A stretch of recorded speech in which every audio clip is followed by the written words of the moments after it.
All right. Good evening, everyone. Welcome. Thank you for joining us. Glad to be able to see some familiar faces, catch up with some people, um, and also be able to hopefully pass along some information, both some stuff we've done for a full season here in BC, and also a few things that we're actually also implementing now as well. So, if everyone see, just get this presentation started.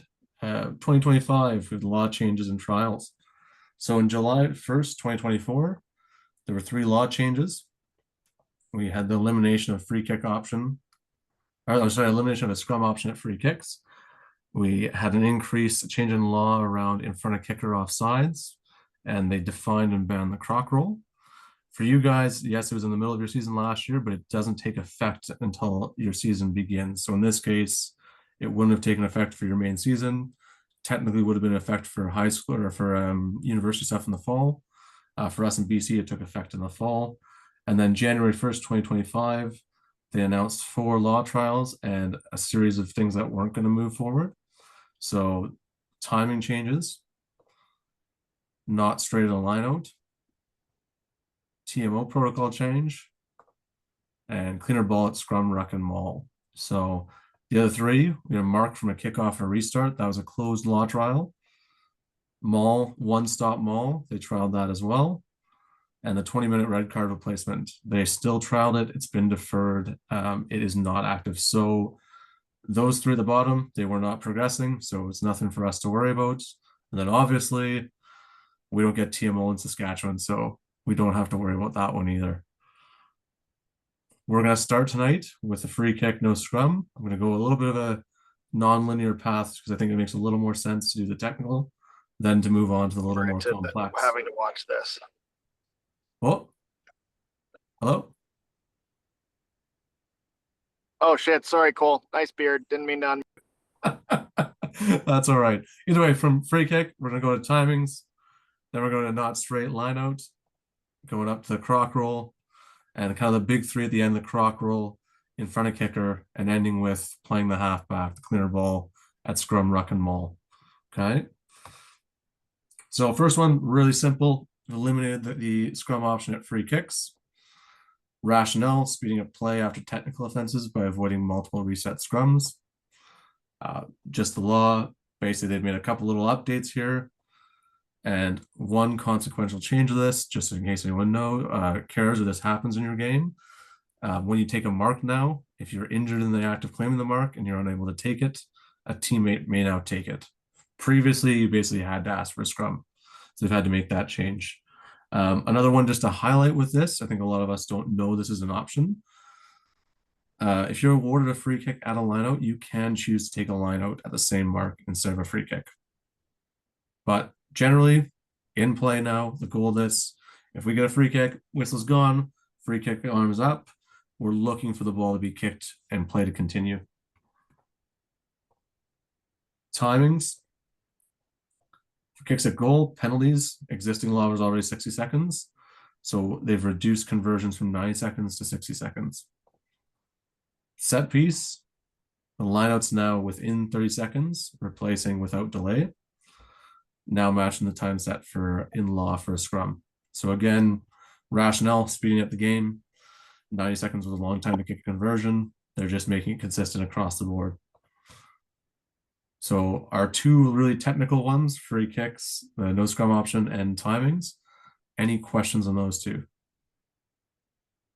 Yeah, Cole, when does the clock start on kicking a conversion? Is it when the ball's touched down or when the try is awarded? Great question. So the time starts from the moment the ball is scored. However, this is kind of a piece they've actually made a mention of. Referees should also manage this. For example, one consequential change with this. Sorry, 1 second.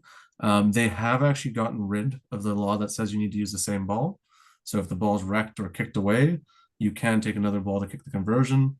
And on top of that, referees can manage this. If there's an injury in the way, if there's an issue, referee just needs to take that on and say, okay, the shot clock stopped. And in our games, obviously, we just have it on our watch. Referee can own that space, say, hey, stop, the time isn't going to start yet because we have players in the way, the ball's not available, whatever there is. But in a perfect world, Leon, from the moment the ball's touchdown grounded, the try is awarded, from there to ball being kicked is 60 seconds. What about the timing for a lineout? When does that start? When the mark is given or when the flag goes up? Perfect. Nailed it. So when the mark is set. So referees in the chat, repeat referees here, who can tell me when do they think, what can you do as a referee to control that?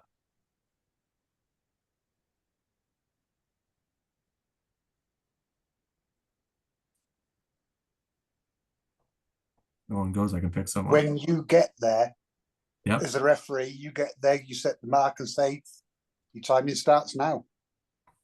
Exactly. So you control when you set that mark, right? So again, in a perfect world, balls kicked to touch or whatever, we set the line out, both teams are there.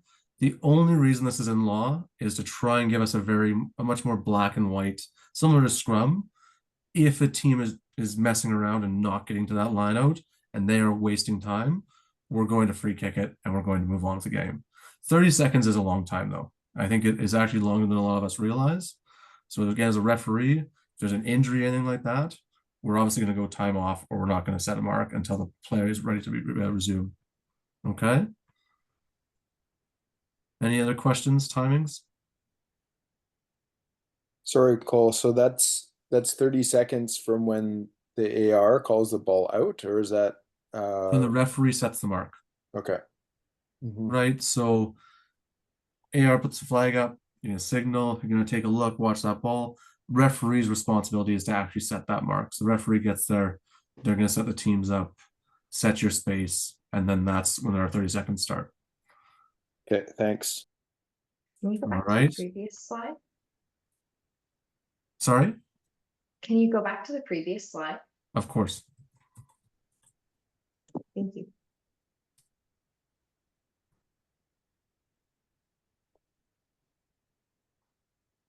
So Question? just to confirm this is, so the changes is no longer a penalty or no longer a scrum option for the free kick. That's basically this rule, right? Actually, don't I just realize something? There's actually a typo here. For some reason, Yeah, that's what I thought. yeah, no, both those they actually don't know what had happened. My X'd out, my animation got canceled out. So yeah, at a free kick, you cannot choose a scrum. So free kick, really easy one would just be this is crossed out and this is crossed out in law. And it must have deleted my pen marks on me by accident. My apologies, but yes. So you can only choose a scrum and a penalty. Okay, not at a free kick. Good catch there, Lisa. No problem. All right, so if that's the case, we're going to move on to line out not straight. I think there'll be some questions here. My goal is to try and keep this as simple and as straightforward for all of us, okay? So in practice, this was done at the elite level already, but the change now in law, they've added, must be thrown straight along the mark of touch towards a line out player. Sanction, if the defending team is not lifted to compete for the ball, then play shall continue. If the defending team lifts a teammate to compete for the ball, then they shall be offered the option of a lineout or scrum. So basically, if there's a defensive lift, we can have a not straight call. If there's no defensive lift, we're not really ever going to call it not straight. Goal here has already been done in practice. We're trying to reduce unnecessary stoppages for uncontested lineouts. The reality of it didn't really matter if it was here, outside shoulder, etc. If the other team wasn't lifting, they weren't even contesting that ball. Okay, so trying to move on with that. This will be our first test here.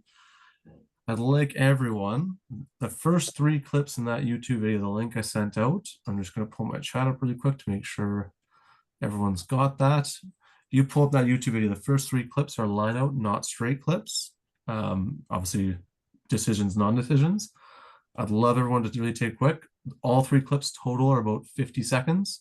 I'm going to give you 3 minutes. Go take a quick peek at all 3. And then we're going to do a quick roll through as a group, okay?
All right, I'll give a 30-second warning.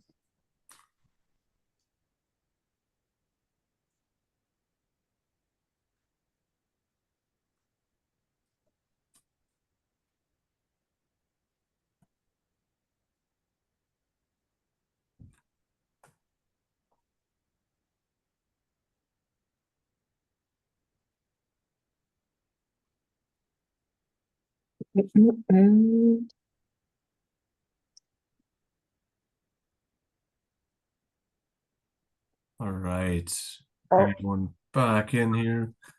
We're gonna take a peek at these. Have a look at each one. Was anyone not able to view the clip?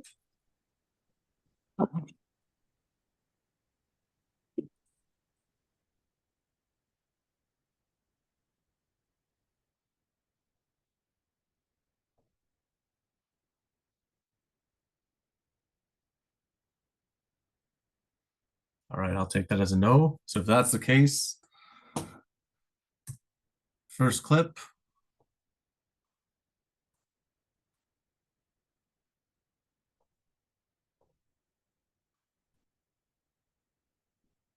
No defenders are lifted. Ball goes to a line-out player.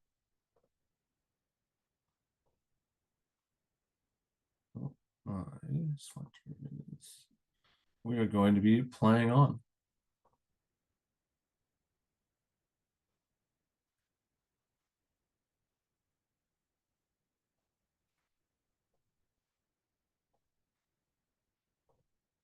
Well, one second. I seem to be having an issue with my reflector. There we go.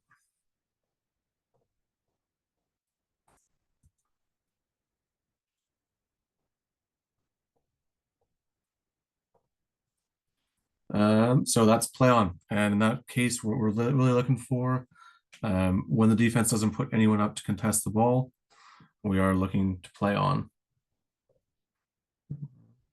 I'm just having trouble here with it. I need to. The second clip, players are both lifted. The throw is not straight. Line out scrum option is the one we want. I'm just trying to get mine.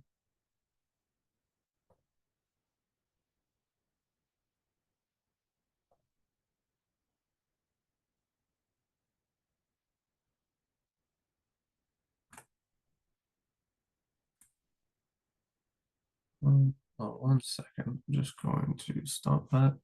Seem to be having a issue on my slideshow.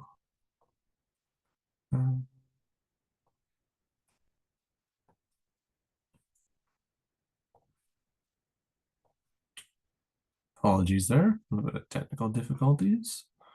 Just going to put that back up. All right. Into the third clip here. And the third clip, I'd like to open up to the group now. I've kind of talked through the first couple. I'd like to see what you guys think.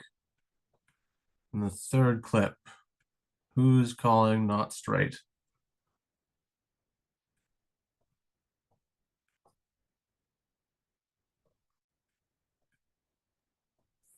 The ball was gone before they were up, so they were too late, so there was no contest. But Okay. also jumped and they didn't lift. Oh, okay. There we go. That's a very good pickup. Very good pickup. So that's kind of what I'm looking for here. If I'm going to try my best to pause it. The blue player that jumps is not lifted. Therefore, this lineout is not contested. So we play on. I know it's only 3 clips, but I also don't want to spend all night on it. Just with those 3 kind of the basic ideas, big picture, referees, coaches. If the ball's going into the lineout, our goal is if it's being thrown in, it's being thrown to a player, there's not a contest, we want to play away all day. I had a 4th clip that I actually just cut for time. The 4th clip is actually almost like this one, except for it's so far on the outside that it actually hits the referee at the back of the lineout, that's our example of not straight, even with no contest. If it's never in the lineout, then we can call that not straight, okay? After that, any questions? Lineout not straight.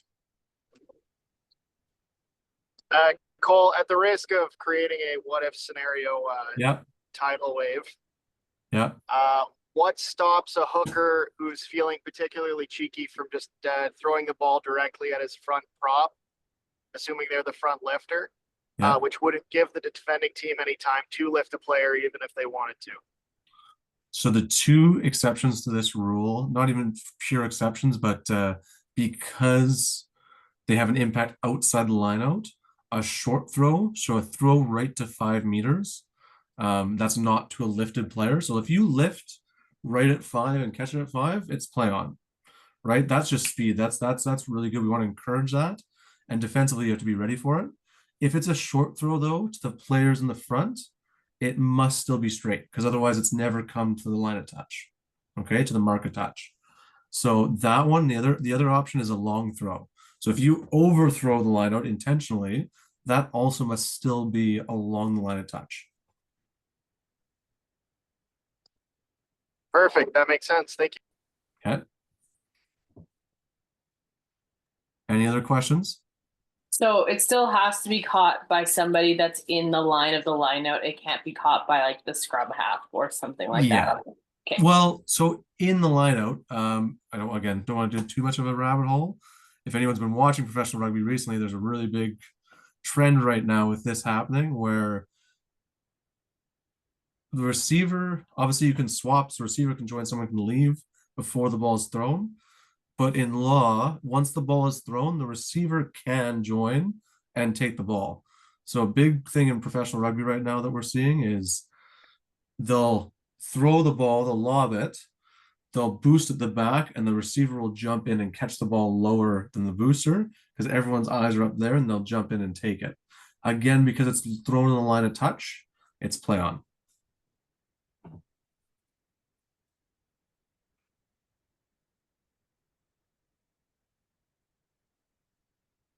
Any other questions?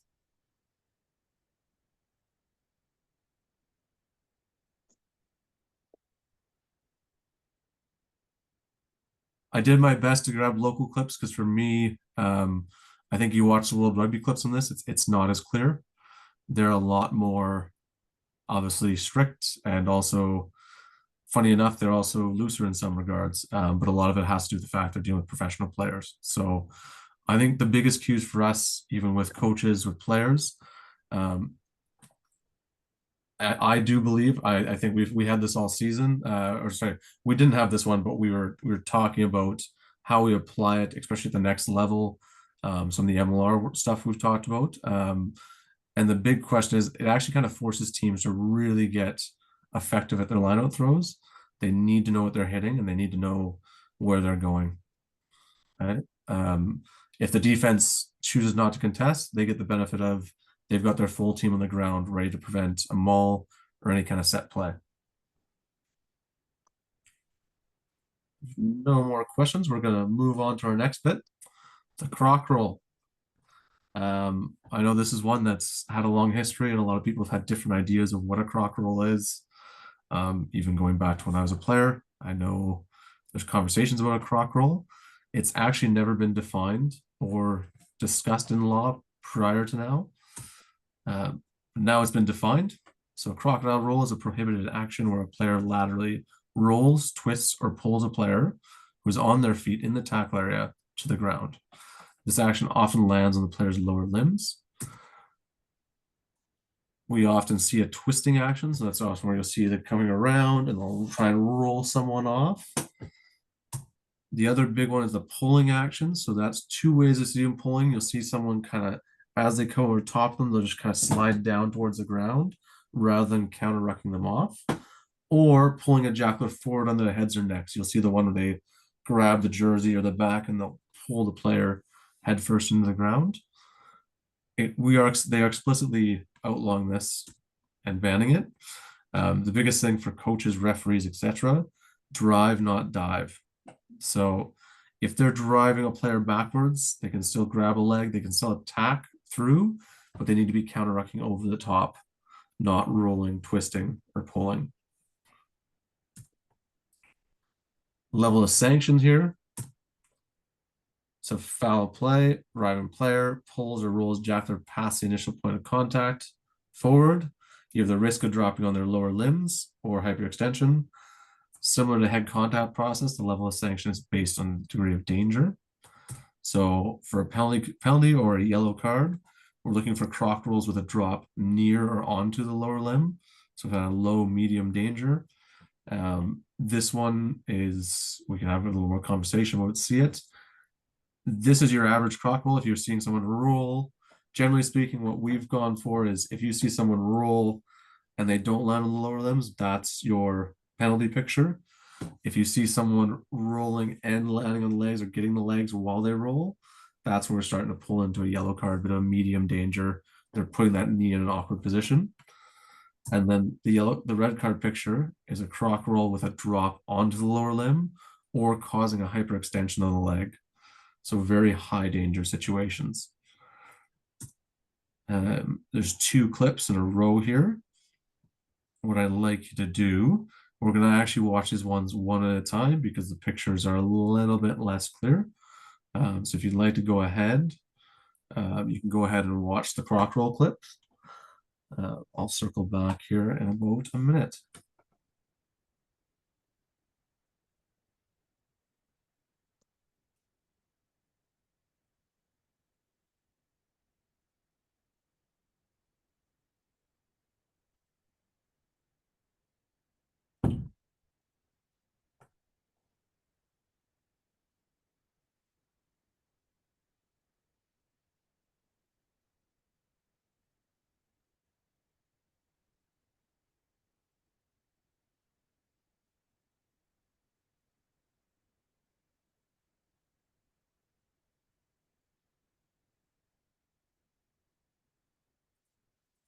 All right, so I'm gonna pull in, we'll watch the first one, and then we'll circle to the second one. So I know this might not go well over stream, but we'll try. First clip here. Nice little steal by Seattle. We have a jackler in a great position, ready to get on the ball. First arriver for Seattle, wraps his arms and rolls the player off. Pretty textbook croc roll, and in particular, the fact that here you can see both his legs go up, so he doesn't land in the lower limbs, but he has rolled him off. So that's where we're looking for a penalty. Okay. Going on to the next clip. It's a little harder to see, but after this first contact, again, we have a jackler in really good position. And the first arriver for blue tries to roll him off. And actually, it's really hard to see from this angle, but he does actually hyperextend his knee. So that's what we're looking for that red card picture. He tries to roll him. He's not driving. He's diving onto him. And then he's landing on that lower limb, causing a hyperextension of the knee. I think the one thing to talk about both of these, if we look at the definitions, the high degree, the low, medium, and the low, World Rugby's really defined the high danger. That this picture, they've got a lot of clips of they want to eliminate that rule that ends in the lower limbs. Their guidance so far for the low to medium is still kind of in progress. There's not a ton of clips, and there's still a little bit of debate even among the referees about where it lies. I think a really good guidance referees in Saskatchewan, players, coaches, obviously use that drive, not dive. We shouldn't be trying to croc roll anyone. We shouldn't be trying to roll anyone out of a breakdown. We're just counter-rucking. For referees, if you see that clean roll over, that should be an easy cue for a penalty. If you see it repeatedly, that's a good option to go yellow card and try and manage it. If you see that roll and landing on the lower limb, unless you see like alarm bells, like you see that high speed impact like we have here, where you see someone flying in and landing on the lower limb, I have no issues. I think erring on the side of yellow card if they've rolled and landed on the lower limb. Just making sure you're really clear on what the picture looks like. And hopefully you're not seeing it at all if our players are really good. Okay. Any questions about croc rolls? Sorry, I feel like a broken record here talking so much. There's That's a lot okay. of language about jackalers, which Yeah. makes me immediately think this is about protecting players trying to play the ball. But I think just as frequently, it's a lazy person on defense trying to pull a player through or croc roll. But is 100%. jackler the terminology being used? Is it to protect It can- everyone or just players playing the ball? No, so it is. If you actually look at the definition, a player laterally rolls, pulls a player who's on their feet in the tackle area. They use jackler a lot because a lot of the pictures they had of this were that isolated picture where it usually is a jackler and the defense is desperate. The ball carrying team is desperate, so they roll the player off. You're not wrong though. It still can be the defending team trying to take people out of the ruck and just being lazy and rolling, like you said. That still applies. It's still a croc roll. It's illegal. Okay. So we're not, period, doesn't matter who they're taking out. They need to make sure they're not rolling. Okay. Hey Cole, Nanyek here. Hey, yeah, how you doing? Good. How are you doing? Good. What can I do? Good. Just with the language there, does it have to be a lateral pull? Because in the very first clip, one of the offensive players just kept kind of pulled in. I know he's kind of off his feet, but he gets pulled into the ruck off like a bit more off his feet before the Right scrum there? passes. Yeah. Does So that count, or does it have to be a lateral? so this could be the judgment here is it dangerous? Is there any danger? In this case, this is a good one to just kind of tell this player, hey, don't do that. But see how it doesn't really put that player in a dangerous position. His head doesn't go to the ground. If anything, this actually, in my opinion, this little pull gives this support player a reason to be off his feet now. Now it's a safe ruck. It's lazy from the Seattle player. But if he were to do this and dump him on his head, I totally agree. That is also that pulling action we're talking about. Gotcha. I just That makes watched the sense? game as well. Yeah, it does. Yeah, I just watched the game as well just over the weekend where a player it was in like a croc roll position, but didn't actually finish through, and they got a yellow card for that. So I mean, that's Okay. kind of like essentially pulling someone off their feet. Like for the law, shouldn't that not be a penalty? Potentially, I'd have to see the clip. It depends what they were seeing or what they were looking at. But yeah, if you're in a position of pulling someone, putting someone in a dangerous position, that's what they're trying to address with this law change. Okay, that works. Okay. Yeah. Cole, that was kind of my question too, is the pulling through scenario. I know you kind of explained it here, but like sometimes you see a pulling through where the pulled through player is landing on someone's head or something, Yeah. where they were on their feet. Yeah. And it just seems so common, but I just don't know. That's not equivalent to the croc roll here, right? So it's the tough part where they've kind of used this as a broad stroke to eliminate all of it, even though that that grab and pull doesn't match what a lot of us think of as a croc roll. By definition, it is by pulling someone down into the ground. Okay. And in particular, as you guys are saying, if it's the head, we 100% have a reason to potentially go up to a yellow card or more severe if we think it's very high danger. Yeah. But that it's something they're trying to get out of there. I actually had a clip.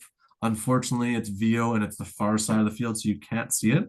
But I actually had one of those this year as a yellow card for a player. It was a one ruck. The ruck was dead. They had solid support. They're good. And a defender out of frustration grabbed a player by just above his shoulders, pulled him out, and dumped him straight on it, like down into the ground. And for me, it was medium danger, so I went yellow card. But that's where it kind of comes into what's the action they're taking and what's the outcome. So if you've got someone pulling, twisting, etc., we're trying to get rid of all of that. The only legal way to win a ruck is to counter ruck and drive over top. Gotcha. Thank you. Sorry, one last question there, Yep. Cole. I think it was off the first clip where there is an attempted croc roll, and then the second defender gets in driving into the guy, and then essentially he flips over. If that happens without a croc roll, is that fine? So you're talking, let's see, The right first guy there? there, the second Yeah. person, if that happens where that person gets into that situation where they flip it over without a croc roll, is that 100%. okay? I'm actually gonna have a clip later in playing the 9. That's a really good example of this as well, about a counter ruck and how you can see it. Same thing. I kind of struggled with. Unfortunately, there's not a lot of great clips right now of that leg drive. I was trying to find some good ones for this, and it was best. But you're spot on. So what? Yeah, I can say for anyone who's looking, if we'll pretend this croc roll player is in here, this player coming in, if he was able to pop and drive him off, that's legal. You can still grab. You can still grab and drive as long as it's a drive and you're pushing the player through, not rolling and twisting. I know there's a few people on the call here that have had it happen to them, but the idea is we're trying to prevent that situation where a knee gets locked, hyperextended as they twist around, and then landed on.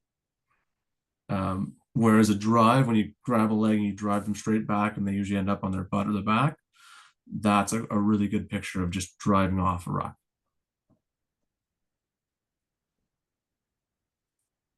Any other questions? Perfect. Thank you.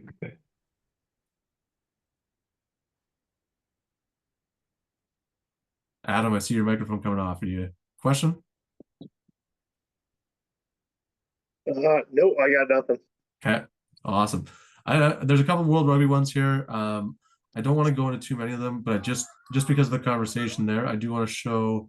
Like this one's a great example. So as we go in, the first player is the problem here. Oh, whoops. If we fast forward, there's the pull. And he's just diving to the ground, right? He's not actually rucking the player off. He's just diving to the ground with him, puts him in a really awkward position. And then the red card clips, I think, is one of the clearest ones. So just that hyperextension. So you'll see here from the rear view how he lands, puts that knee in a really awkward spot.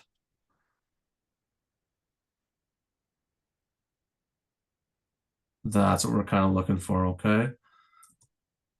All right, we're gonna move on to offside in front of kicker. You'll often see my little acronym IFOK.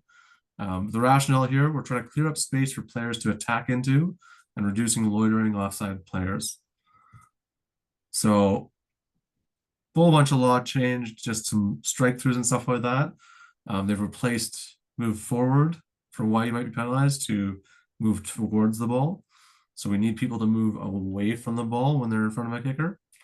And then the actions, they've eliminated most of the actions that the receiving team can do that'll put players onside.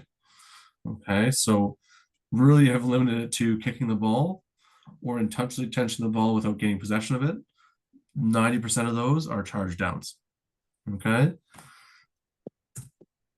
And they've defined what a loiterer is. Basically anyone who's in front of the kicker who doesn't retreat. Okay. So anyone who exists in front of that kicker who doesn't, after the ball comes over their heads, doesn't start working their way backwards, they're liable to be sanctioned. Okay. So I've got a couple clips here. I will let you actually, we're going to watch these ones together. It seems to be working pretty well. If anyone's having trouble, feel free to go to the YouTube link. But let's watch this first clip.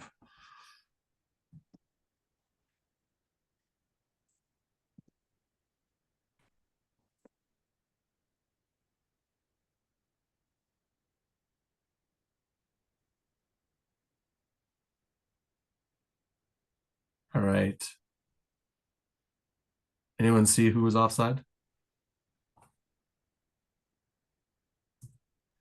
We got the 9 there. Yeah. So oops, sorry. Player in front never retreats. In this case, the 9. This is one of the pictures they're really looking at. It used to kind of be this 9 would be okay because yes, he moves forward, but he's put on side right away. Oh, it's a 9, he's just in the space. Well, now it's very strict. We need them to stop. Okay. He's in front. So 2 options. It's a PK at the place of infringement or a scrum where his last played. So we kind of get to see the flip side of this. Here's a second clip.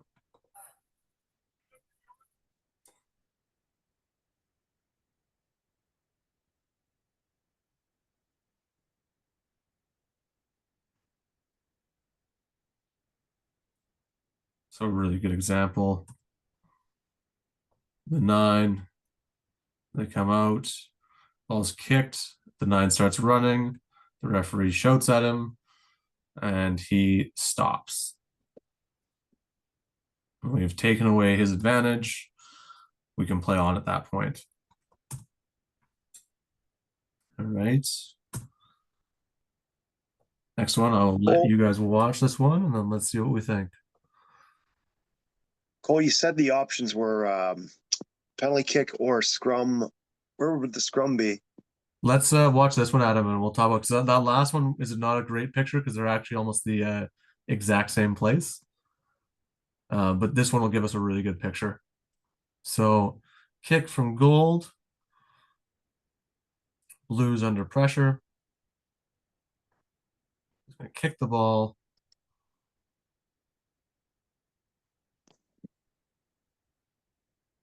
All right. Adam, do you see where'd that tackler start? I'll have to look at it again. I'm looking at my computer. Okay. So basically, I'll slow it down for us all. There's the kick. Here's our tackler right here. She turns and just starts running. So, never onside. Blue player stands still, then advances, never retreats, and has taken away the space. So, with just this image in mind, Adam, if you're the referee and you're going to blow this decision, what would be the options? Watch that again. So it's a blue infraction. Girls never retreated. Yep. He's number 4 or 6 or something. Going straight ahead. I would have given an option where she was offside as a penalty kick. Yeah. Is it where it lands a scrum then option? So scrum options were his last played. So this is a good example because this is one of those penalties, honestly, professionally, you almost never see the scrum option taken because generally speaking, a penalty, you can kick the touch further than the person kicked you back to you. So we very rarely see this option, but this is a good example. She kicks this ball from the goal line. The player is actually offside right here. So they would have a choice of a penalty right along the 22-meter line, or because it was kicked in goal on the goal line, they could have an option of a scrum in the 5-meter dead center. So a team with a really strong scrum here might choose the scrum rather than taking the penalty at the 22. Was there an old option of kick or kick? So kick or kick is for penalties on a kicker. So That's an interference call, right? Yeah. Yes. So if you tackle the kicker, your option is where it would happen or where the kick landed. It's kick or kick. And it's always advantageous to take where it landed, get the penalty kick from there. 9 times out of 10, yes. 100, like 9, actually more like 99 out of 100. But the option is there in case you kick like a negative kick. If you shank it and it goes backwards, you don't have to take the penalty where it landed. You can take it where you were tackled. Okay. So yeah, you're thinking of the penalty for tackling the kicker. Here though, for what we're talking about in front of kicker, the option again, I will go back as Adam asked it, and I think it's valid to ask. If we look at this first clip, the option where it's last played, so the scrum would be just outside the 22, but the 9 is offside in front, just around the 22. So the option would be scrum here or penalty here. Personally, as a referee, I just give the penalty because there's no point offering them a scrum that's 2 meters away. But in this one, where we have a kick from the goal line and a player offside at the 22, they may want the scrum option. Okay. Any questions so far? Just one quick one. Yep. First two clips with the scrum halves offside. Yep. What puts them onside? Like if let's say the scrum half actually stops and retreats away from the ball, is it the first person that's onside that goes past them that puts them onside, or is it just the act of them retreating? Because you can So see the, that the it's first over like piece a is we, larger. yeah, this is where we need to have them kind of like, we need to manage it to a degree. So it's a good example here where he's always advancing, tells her to stop. He's already been put on side technically by these two players, but this is kind of that game management sense. I really like this from this referee that rather would, he's already advanced. He's never actually gone backwards. So there's almost a trade-off of, you know what? He slows up, takes himself out of the play. Okay, we're good. He's onside. We can play now. All right. In Yeah. theory, if he were to stop dead here and technically take a backward step, as soon as these players who are onside have passed him, he's onside. Okay, I think that answers my question. Whether you get like a bit of a kick tennis, you get the Yeah. forward stuck on the halfway, kick comes from Well, 22. you're reading my mind You here, know, Yak. So what I'll yeah. do, this final clip, I want to let everyone watch this one. This one's a little bit longer. I want to say the clip is about probably 15, 20 seconds. If everyone could go watch this clip really closely, it's a little bit of a long, it is a kicking battle. So I'd like to let you all go watch it. So I'm going to give you 2 minutes here to go watch the full clip, go through it, see if you see anything wrong, and then we'll go through it as a group, okay? Go ahead if you want to hit play. I will play it on my end in case it works for you. I know some people's connections might work, some might not.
All right, open it up to the group as you kind of come back.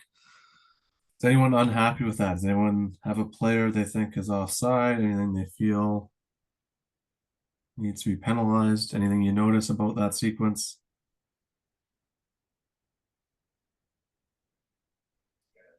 I mean, a lot of players were offside.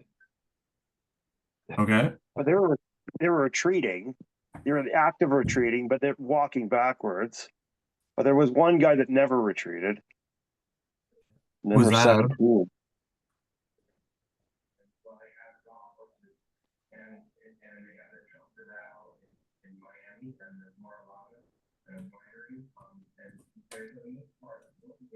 Well, we can go through really quick, kind of just scrolling. I'll just kind of click and pause. So first kick, the kick is gone. We're not really worried about blue here. We're worried about red. So if we watch red's actions, they all retreat. Chasers are coming up. They get put on side. We go. Okay, we've had a blue kick now. So at the blue kick, we're looking for the blue players now to be moving backwards. As they're being put on, we've got a kick. We have a chaser over here. So here comes the chasers. They stand still. Maybe we could have an argument for maybe this player in the middle moves a little early. But at the end of the day, space-wise, our chaser over here is the one who is onside, is the first one in front. That's probably the most important thing. We've got that line, there's space. Red's able to kick it back. Now again, we're looking for red players to retreat. Red players retreat. moving backwards. I like this. It's subtle, but if we back it up, let's watch this player well ahead. He just keeps rolling slowly. And you know, at that point, he's on. He's out of play. We're happy we can play on. Some good pressure from the red players running up, the chasers. And again, we're going to get a kick from blue. So onside players, offside players. The offside players are going to come back slightly laterally. Again, maybe it leaves a touch early, but pretty close. Chasers are the ones. Most important thing, the pressure is all from onside players. Finally, red kicks. We're worried about red players up front. We got a red player who never retreats. Now, I don't know if you see that. We point at him. We say, hey, you need to stop. And he goes, oh, I'm sorry. Stops. Whoop. And sorry about that. So we come back, the red player here. He gets warned. He stops. Takes himself out of the play a little bit. We've got two chasers. They're the ones putting pressure on. And blue, after letting it bounce, sends a really bad kick into touch.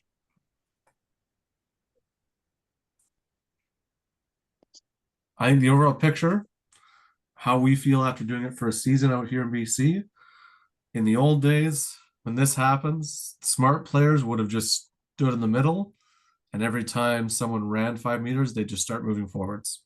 They'd stop, wait till the opponent catches the ball, runs or passes, and then they'd move forward. Now, at least, if you look at our actual flow of this, we see players are having to move back and forth, back and forth. Okay. And the biggest thing is, oh, go ahead. And then legal pressure is what forces an error. Okay. I can see an argument if someone wanted to penalize this player. I can see an argument. For me, he's eliminated from the play. Pressure is from legal players. We can play on. Any questions about that? A little bit of a bigger clip, a little more context, lots going on. Okay, in a scenario where, let's say I am 10 meters from a super offside, person that gets the ball kicked to them, catches it, let's say they're 10 meters away from me, and I just take one step back towards my team, Yeah. and someone runs and puts me onside, and that person runs straight at me, and I turn around and make the tackle. Is that fine? Let's go. Who haven't we heard from yet? Essentially, it's like as long as you take one step back towards your team and someone puts you onside, that's okay. How about Braden? Are you with us, Goldstein? Goldie? Yeah, I'm here. What do you think? I'm not sure. Yak's saying so. If a player they've kicked the ball, and a player, so they're receiving, and one of the teammates is in front of the kicker, is 10 meters away from that player who's catching the ball. He takes 1 or 2 steps back, and then an onside player puts him onside. Are we happy? Yeah, I'm fine with that. Perfect. I agree. Wellham makes a really good comment. You actually, funny you picked it, Yak, the 10 meters. So again, this doesn't impact the 10-meter law. So if the ball is kicked, wherever it lands, anyone within any of the kicker's team that are within 10 meters of that ball must retreat 10 meters away. That's always in effect. That's always 10.4C. It's a 10, also known as the 10-meter law. If you're within 10 meters of where the ball's landing, you must get out of that 10 meters. So that hasn't changed. In your example there, Yak, he's already outside the 10. Then he's retreating. If he's then put onside, he's done all of his work. If the attack has chosen to then run at him, that's probably just poor attack. Does that answer your question? Yeah, just finding those scenarios. But yeah, that makes sense. Thank you. Yep. I do want to check on just some keys here. I want to ask, I will make sure everyone's good, but just some keys for coaches and players and keys for match officials. So for coaches and players, I think we really need to coach and we need to play. Always work to retreat or move a bit away from the ball if in front of kicker. So if you're in front of that kicker, your first movement should always be stop and move back. Or if the ball's going to go laterally, move away if you're within where the ball's going to land. If you do that clear and obviously, I think it makes the referee's decision so much clearer, and it will save you from taking a penalty. If you're moving forward when you're in front of a kicker, you're automatically liable for a penalty. You're a loiterer. Okay, so do what you can to start moving. Kick chasers, make sure you're starting clear and obviously onside, being behind the kicker. That way the referees and the ARs know you're onside,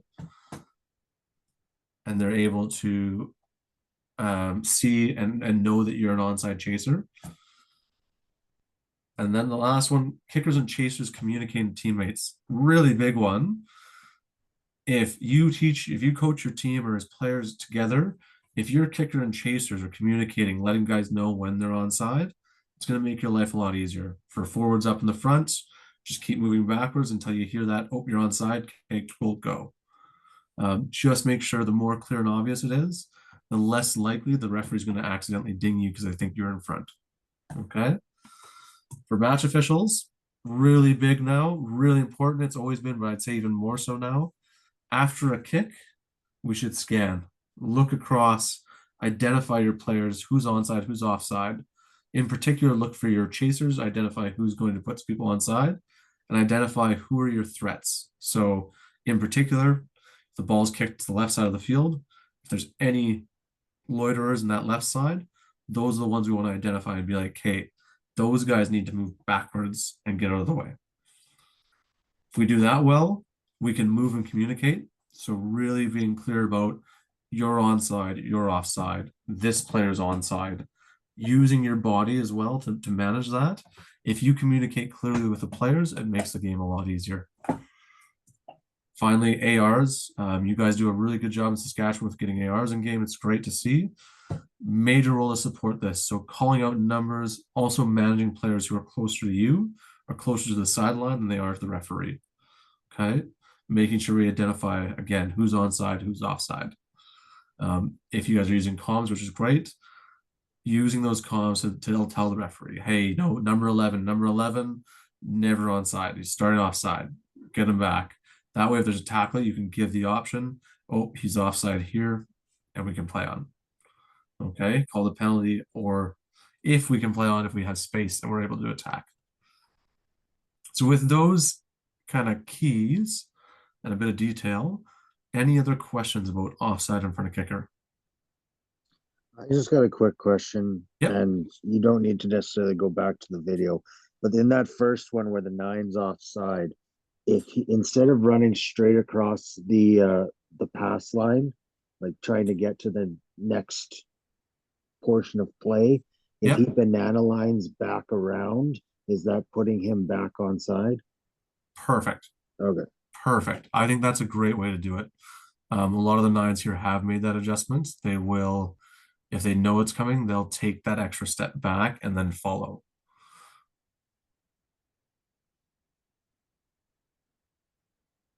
Anyone else? Any other questions in front of kicker?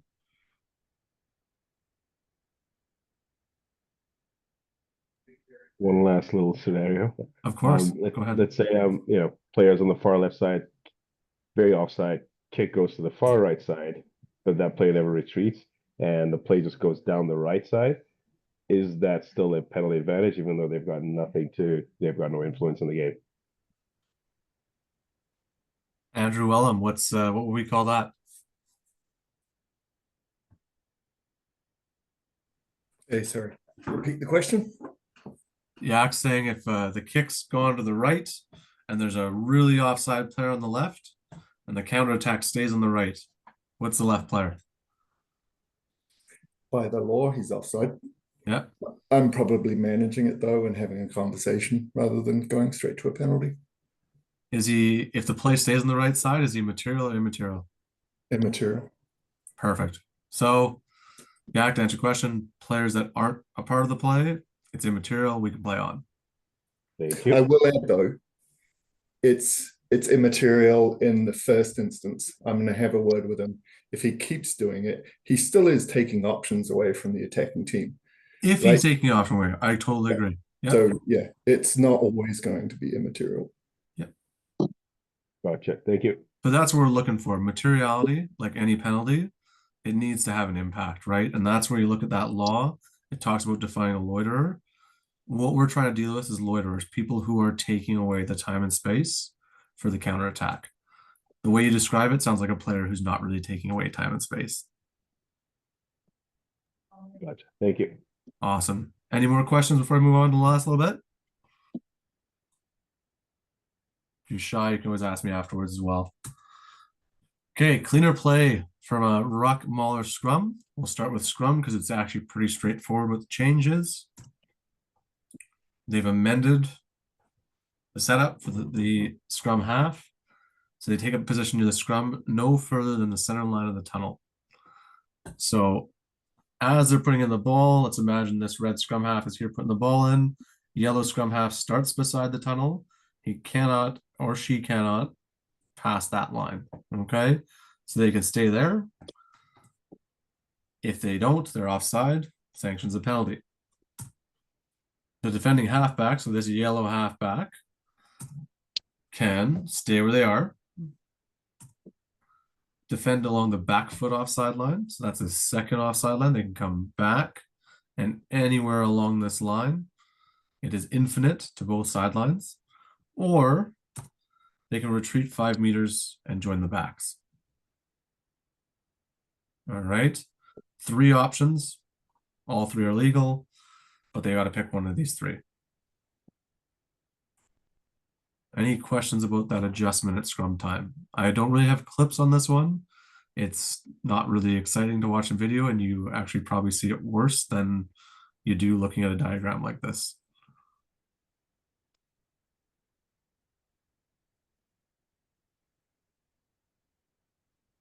Cole, can you just explain the rationale behind it? Is it, I mean, I can guess, but I'd like to hear it from you. 100%. So the next slide I'll touch on as well. All these changes around cleaner play, we're trying to let halfbacks, and for those who don't know, halfback, scrum half, 9, etc., all interchangeable. We're trying to make sure the player moving the ball away from a ruck, maul, or scrum gets to do so cleanly, because it just prevents penalties, it prevents messy ball, prevents knock-ons, prevents scrums. In this situation at scrum time, there are too many issues with that pursuing scrum half either being offside or slapping at the other scrum half or causing issues. So by limiting their options to follow, basically they're there to defend, and or if they turn the ball over, they can still take the ball from their side.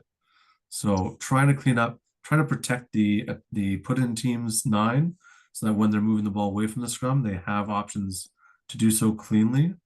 And in the trials, when they ran this in the trials a couple of years ago, it extremely decreased the amount of scrums that resulted in penalties or in more scrums or other stoppages. They'd rather see the ball just get into play. And strategy wise, like those different options, like would there be, I don't know, is there any advantage or disadvantage to those, or just seems kind of most of the time you're just up in the scrum, right? Like where the smiley face there is. I don't know what's the other two. Just Greg, I'll call on someone else who hasn't spoken yet. Greg, your coach, what do you see? Why would you tell your scrum half to go to the back foot or to the 5?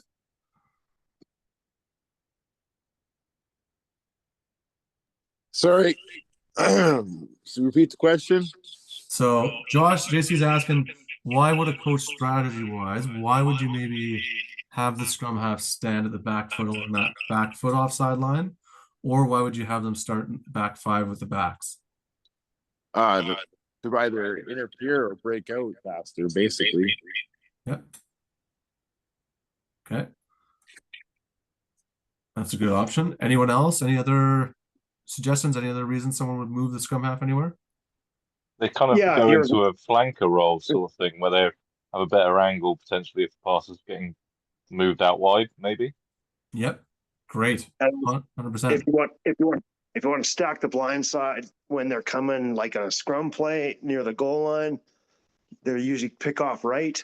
So you'd have your scrum half there as an extra defender. Yeah, 100%. I've seen teams out here that actually will rotate in and they'll move the scrum half into more, especially in their when the put in team is in their defensive half. The defending team will often take their scrum half and put them as a another basically a second fullback. They'll play with two in the back and they'll replace them, just cover the space with a winger. If their scrum half's a better kicker, it gives them a second option in the back. I've seen teams that just stack this and they'll actually put an outside center in that scrum half spot, so they have a bigger defender on the back foot. All sorts of different options. The biggest thing is here, Josh, to kind of answer your question, we're taking out the fuzzy, messy area of two scrum halves messing around at the back of a scrum, and we're now creating a platform for the attack to attack, and we're also creating opportunities for the defense can choose to defend how they want to defend. Okay, and just one more thing. So can that defending scrum half move to the other side of the scrum? Then, No. when does that have to happen? Right at the start of the put in, or? So they only can. So the defending scrum half must be on the same side as the put in scrum half, and that's why you'll see me why I've drawn this line only halfway through. I'm trying to show the middle line and where they can stand to be onside. It's in law previously, they can come out around the back foot, but from the back foot, they must stay on this offside line. They cannot come around the scrum. Mm. Okay. They're only entitled to be on the side that the put in's gone in. And do they have to pick a spot like at the time of the put in, one of those three spots, or can they move back and forth? So they've got to start beside the scrum. They must start there if they're going to start in the first two positions. All right. They must start by outside the other scrum half. Yep. And then they can move to that back foot off sideline. Okay. All right. So that's the biggest thing there. You're also going to see, I'm just trying to find this is a good one to look at really quick. Just while you're on that back foot, how far over can they move? Like, can they be 5-10 meters as long as they're on that offside foot? It's an infinite offside line. It goes to both sidelines. So you could essentially have a scrum half stand right in front of the 10 and be 100%. Yep. Okay. If he has enough time from when the ball, he or she must start beside the scrum. But as soon as the ball's been put in, if they choose to go to the back foot and then slide all the way out, they could defend the 10, the 12, etc. 100%. As long as they start at the scrum. Okay, thank you. If they start at the 5, they can't come and join. And vice versa. If they start down here, if they go to the 5, they must leave and go to the 5. Okay. Josh, does that answer your question? Yeah, thanks. Samantha, I see your question. So when can the scrum half move forwards if they're defending on the back foot off sideline? Same as any player. So if they've moved to this back foot off sideline, they can move when the ball's out, which is the same time the backs can move off that 5-meter line. Okay.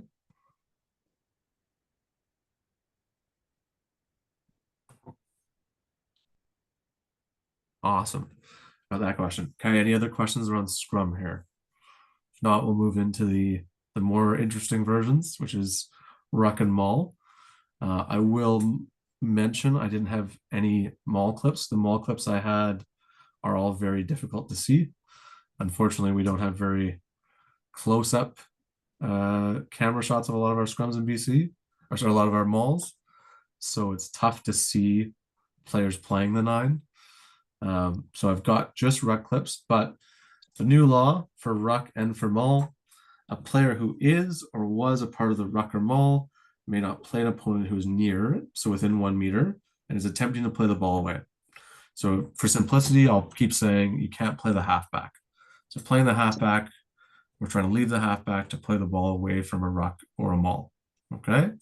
Rationale, protect the halfback to enable more ball and flow from the base of a ruck, maul, and scrum. Coaches and players. So at ruck and maul.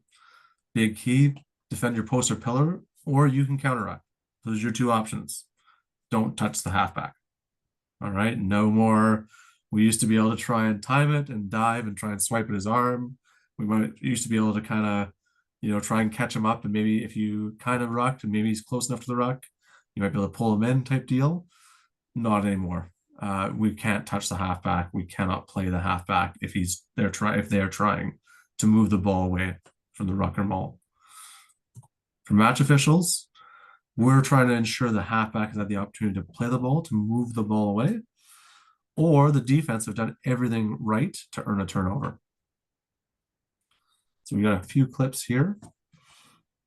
Try and go through. We got a really good clip here in the first one.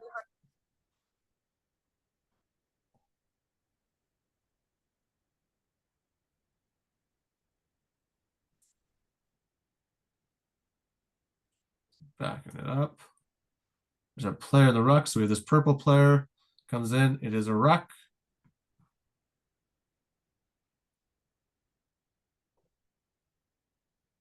In the ruck here, she's chosen not to counter ruck, stayed motionless, just kind of swimming through. So then the player is actually kind of grabbing the 9, messing up the 9. And then on top of that, lands and plays the 9. So for us, this is a PK for playing the halfback. Basically, the option, they need to drive that player off and counter ruck this player, not the player trying to move the ball away. Slowing the ball down, it's preventing us from playing on. So that's a penalty. Clip 2, just to show it, this is also the one I was talking about. We talk about croc roll and good drive.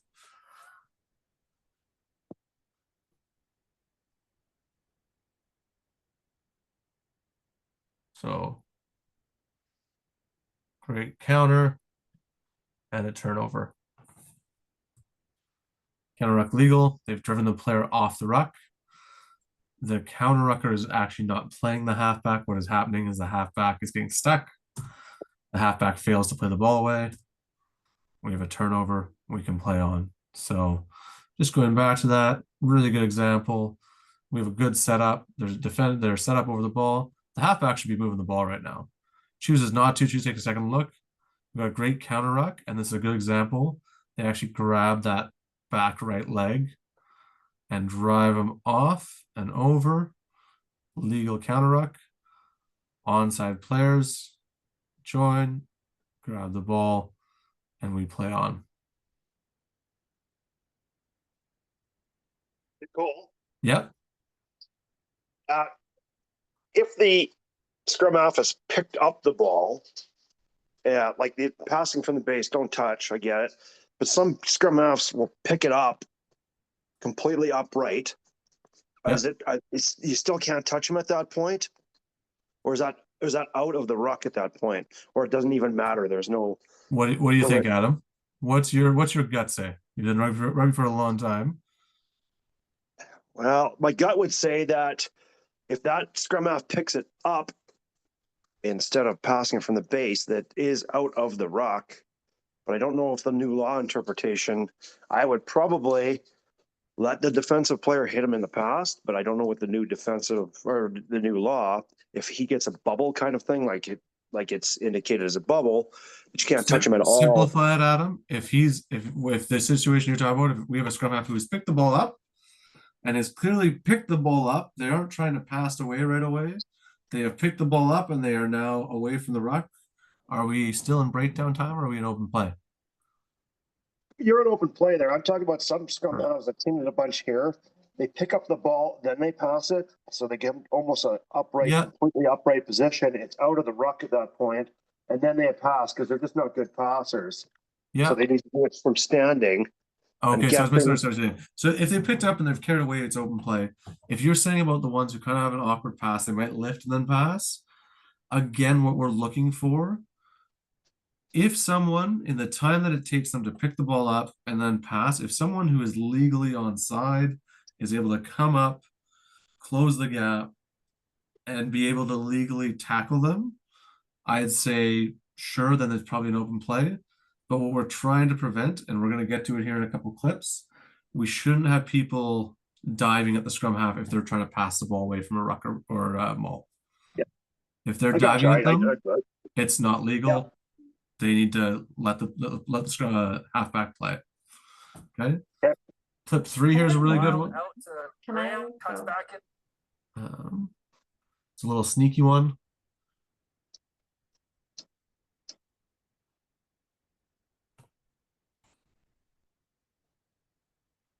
So pretty subtle, but we got a ruck.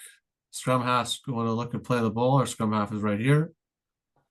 And player in the ruck reaches out, gives him a little jersey tug, pulls him in to join the ruck. That's a prime example, playing the halfback. Cole, in the last clip, Yeah. so just quickly, after the fair drive, there was contact with the scrum half. That's obviously fair because the play was not on the scrum half. It was hitting the right. The scrum half gets. That's what we're just talking about. So there, it's legal because they're not playing the halfback. Right. They're counter rucking, and his own teammate is falling into him. Yep.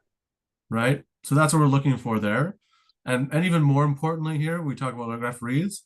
When you see a halfback in this position, they have no excuse not to pass the ball here. If they choose not to, and then get counter rucked, I have no sympathy for a halfback that's that slow.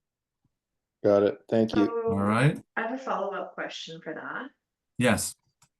So Sam and I were messaging as well, and we both watched the Women's Premier League and stuff like that, and we've actually been seeing that being called often, or like them being told to leave it. Like you'll hear the ref, like if the ruck is formed, they'll say leave it, and like then they don't counter ruck basically. Yeah. So I guess I'm just a little bit confused on that. Like that's one of the questions I wrote down before the call, because I feel like oftentimes they're telling players to leave it, to not counter ruck as the ref. And I've seen that called in international games. 100%. Lisa, do you mind if I park that for right now? It's a really good question. 100%. But it actually, I want to not distract from the playing the halfback. I think that's a really good question. I want to circle back to it after I show the fourth clip. Because there is a difference there, and it is a bit of a referee tool. So I'd like to touch on that. A really good question. Thanks for bringing it up. But I will go to the fourth clip, and we'll just make sure we finish talking about kind of the big pictures for playing the halfback, and then we can talk about what you're asking there. Okay. So the fourth clip here, a little tougher to see. I wish I had a better zoom on it, but that's okay. Gonna get a breakthrough, we have a tackle, and then scrum half's about to play it away. There's a dive through, and they've played the halfback. So as we get here, it's actually this tackler. As he gets up, there's moves the player. There's not really a ruck, but because he's involved in the tackle area, you cannot play a halfback attempting to move the ball away. This halfback's trying to get the ball and move it away. You cannot dive and smack the halfback with the ball. Sorry, Cole. Just initially, I don't know, it seemed like a bit of a dive from the offensive team. I won't go too in the weeds, Josh, but for me, this is not actually a dive. He actually trips over the pink tackler who's in the way. There's a pink player on the ground that he trips over. Okay. So for me, it's he's trying to move this player. I don't get too in the weeds in that one. We could have an argument about if you feel it's off feet, but even if we eliminate that player, this is still a tackler for the purposes of talking about playing the halfback. We can't be diving over to play the halfback. I guess, like, I just bring that up because, and I know it's a long range situation and might be different, but like, at what point should that halfback be creating a ruck, like actually entering the ruck instead of? There's never going to be a ruck here. Okay, there's never going to be a ruck here. It's just the tackle area. This defending pink player's only option is to step over and try and take the ball. If they step over and take the ball, we're fine. But this flying lunge to just try and kill the ball is what the law is trying to address. We'd rather see that player, if they're going to step over legally and try and contest, they can, but we want to avoid this leaping and creating a chaos Gotcha. picture. Okay, that's just what I'm trying to get out of this clip. I see your question. I think it's valid, but what the point I want to be here, this needs to be penalized, and I think refereed a decent amount of years and a lot in Saskatchewan, obviously. I think we do see this picture of people think they can get to the ball or think they can maybe smack the scrum half's arms, maybe disrupt this pass. One of the specific things from World Rugby with this law change, they don't want to see that. They don't want to see people diving or jumping at someone trying to play the ball away. Okay, you can step over and try and steal it. If that halfback's so slow that you're able to step over, pick up the ball and go, or even contest for that ball, that's fine. But we don't want to see this picture of leaping over and killing the ball.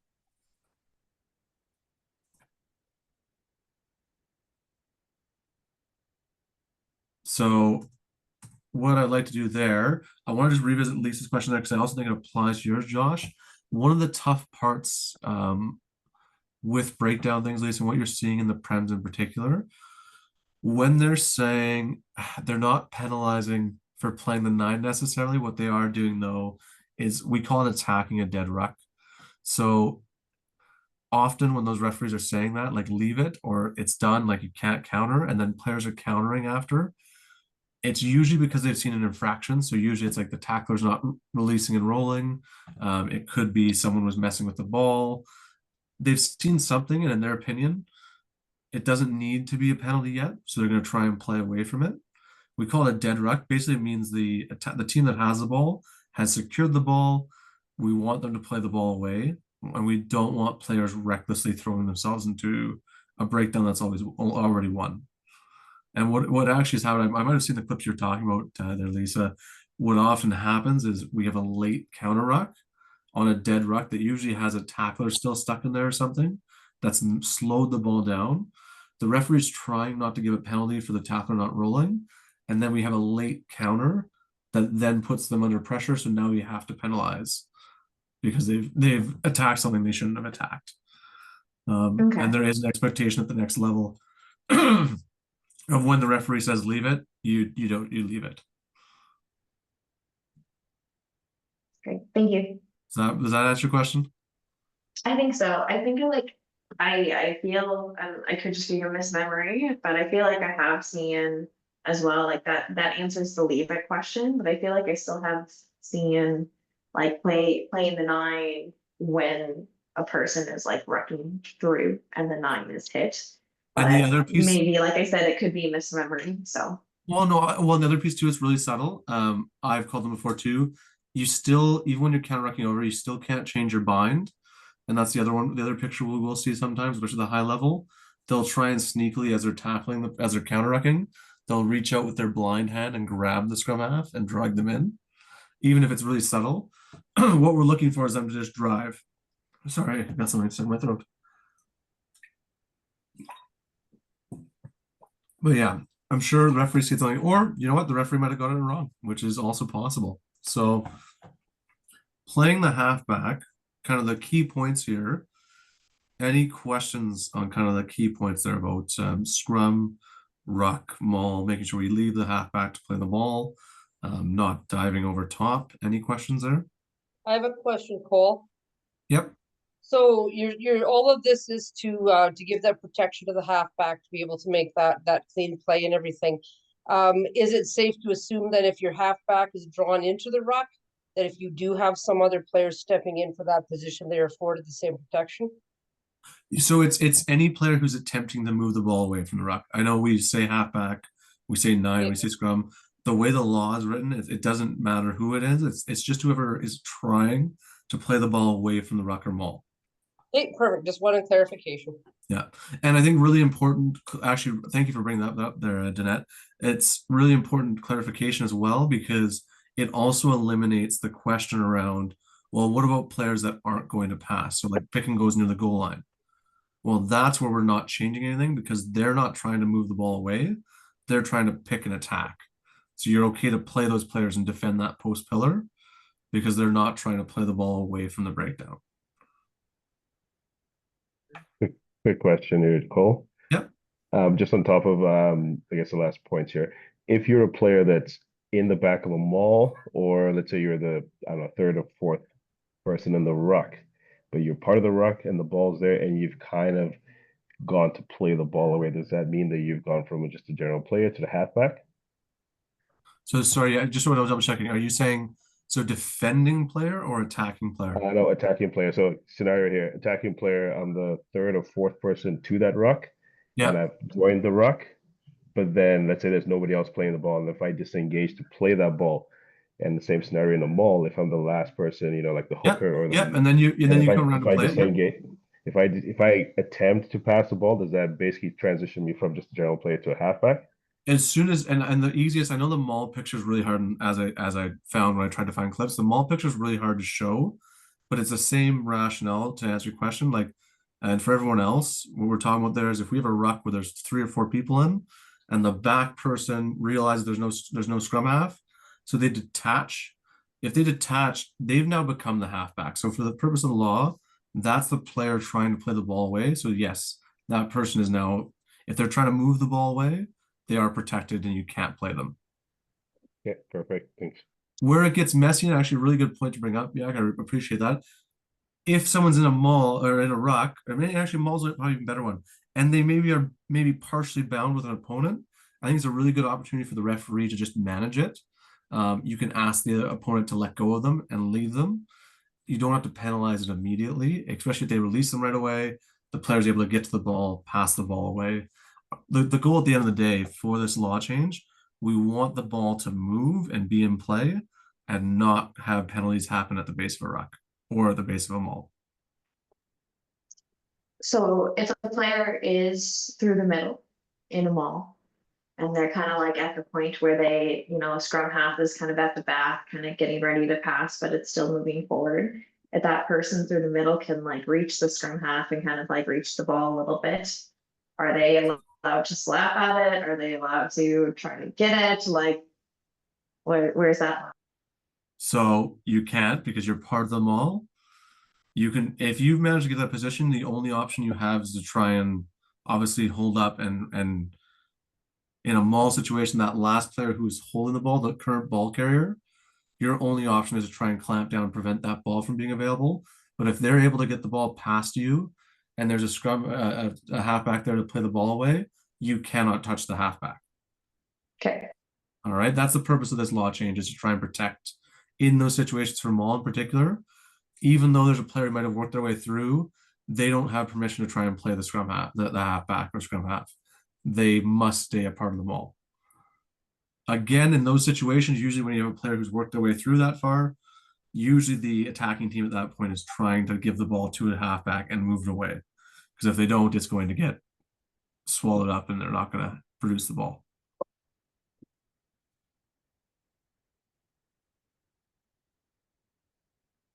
All right. Any other big questions?